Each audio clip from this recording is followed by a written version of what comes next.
Hi, my name is Terry, and I am lucky enough to live in the most expensive house in the USA. But whether I am really happy spending most of my time in this golden cage, you will learn from this story. My dad is a famous Hollywood filmmaker, and therefore he is used to buying all the best and the most expensive things. In general, sometimes cost is more important to him than personal preference and convenience. For example, recently he bought himself a Maybach, although I know that he does not really like this brand of car, but he just loves Ferrari. I am sure that soon he will buy the latest model of Ferrari and will drive it, and the Maybach will remain in our garage for the sake of appearance, or rather to keep face in front of the guests. By the way, there are 80 cars in our garage, and most of them exist only as museum exhibits and are not used at all. After a while, they will be brought under the hammer, and new cool cars will be bought instead. The same applies to clothing and technology. Dad gives preference to the status and price of the product, discarding his desires and tastes in everything. Although my mother is exactly the same, but I seem to be quite a different breed. No, it's not that I don't like a luxury. I really like it.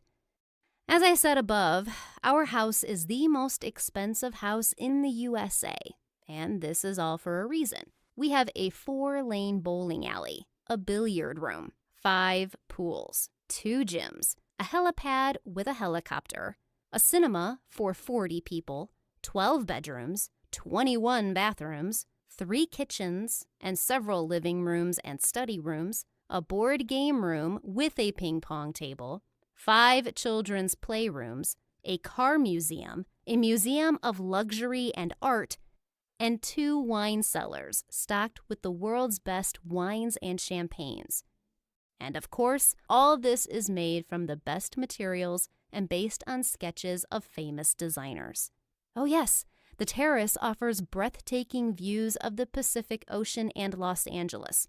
And due to a combination of factors, the value of our home is estimated at $500 million. I don't know if it's too much or too little. I think if there was a house that would be more expensive than ours, it would certainly become ours. We are always in pursuit of the price. And our house is really cool, stylish, and just awesome. But only if you don't live here. Although, again, it all depends on the person. While my parents enjoy our home, my existence in it has become a constant war with myself. Because I'm really from a different breed. To begin with, since childhood, I have suffered from agoraphobia. It's a fear of large empty spaces. Now imagine how many such spaces we have in the house and how you can hide from them. This is why I hate our house. I constantly feel a sense of panic and horror in it. My parents say that I need to visit a psychologist more often, and then everything will get better. But I don't understand why I should have to adapt to the house instead of changing it for me. And in general, why should one make a 6-star hotel out of a home? The house should be a cozy nest, not a walking show-off museum. The second problem is that after a traumatic brain injury, I lose my orientation in space sometimes. Such attacks are not frequent and last only a couple of minutes. But in our house, it is simply a disaster. Because at such moments, our huge mansion is even more frightening, and I feel real horror. Once I was on the balcony at the time of the attack and started backing off, trying to figure out where I was and where the door was. I did find the door, but the wrong one, so I flopped my back right into the ice pool. It was a miracle that I didn't drown and managed to get out of there, but it took me a long time to recover. After moving to this house, one of the walls became an unpleasant surprise for me.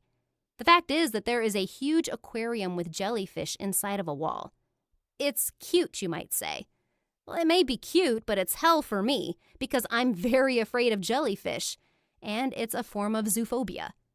Probably it would be possible just to keep away from that wall, but the fact is that then I simply will not leave the house because it is located directly opposite the main exit. So I have to face my fears every day. And why does one need such luxury? Tell me. Also, I want to tell you about the constant violation of my personal borders. The fact is that I am an inveterate introvert, and very often I need to stay alone. Yes, it would seem that I have a small family, and it is quite possible to enjoy silence and solitude, but nothing of the kind. The fact is that such a huge house with all its goodies needs a lot of staff. Because of this, 5 housekeepers, 2 cooks live with us. Besides them, there are about a dozen security guards, a gardener, a pilot, 3 drivers, 4 waiters, and 2 doctors on the property. That is, instead of a quiet existence, my parents preferred to live under the same roof with a bunch of strangers. They're fine with it, but I'm totally stressed out. As an introvert, I'm quite willing to put up with my family in the house, but 24 strangers just infuriate me. I feel like I live in a barracks, not in luxury housing. In general, our employees go through a serious selection process, sign non-disclosure papers, and as a rule, work in our family for many years. But there are exceptions. So this year, a young girl of 19 years old named Mary came to the post of a housekeeper. She immediately made a good impression on us, and we were sure that she would work for us for many years. However, a week after she appeared in our house, my scandalous pictures appeared on the internet, where I eat pizza with my hands, standing at the microwave, shove huge chunks into my mouth, and drink Sprite right from a 2-liter bottle. All those photos were published under the title, "Princesses Eat Like Horses." The fact is that on that day, I came home from a concert about 2 a.m. terribly tired and hungry, and I didn't want to bother any of the staff at such a late time, so I decided to have a quick snack with anything I could find and went to bed. I don't know about you, but it happens very rarely with me. As you already understand, Mary was the author of those pictures. Moreover, she did not even deny her guilt and said that she did it for profit. She was fined, sentenced to a suspended sentence, but she managed to get good money for discreditable pictures. And in the end, only my reputation and the reputation of my family suffered. If you only knew how many attacks on my address were showered by acquaintances, friends, classmates, and journalists. I was called a pig, a shrew, a horse, and even a freak. Even my parents were angry with me and said that I was a disgrace to the family and that I clearly had the genes of some peasants in my blood. I was so hurt by all that, and the trust in the service staff of our family was gone forever. I asked my parents to let me go and live with one of my relatives. I cried and asked them to give me freedom because this golden cage was strangling me. I wasn't born for this. I don't belong here. However, they were adamant and said that as long as I was a teenager, they were responsible for my life and I would have to stay with them.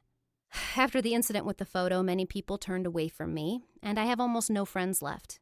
I blame everything on our huge house, because if we lived in an ordinary apartment, there would be no prying eyes and those photos. I partly blame my parents, and I sincerely don't understand what attracts them so much in this huge house. I would like to reach adulthood as soon as possible to have my own small, cozy nest. I know for sure that my house will consist of a maximum of 2 rooms. It will only have everything I need, and there will be no strangers. Would you like to live in the house I live in? And why? Write your answers in the comments. Be sure to click on the thumbs up button under this video and subscribe to our channel so that you don't miss the release of new interesting stories tomorrow.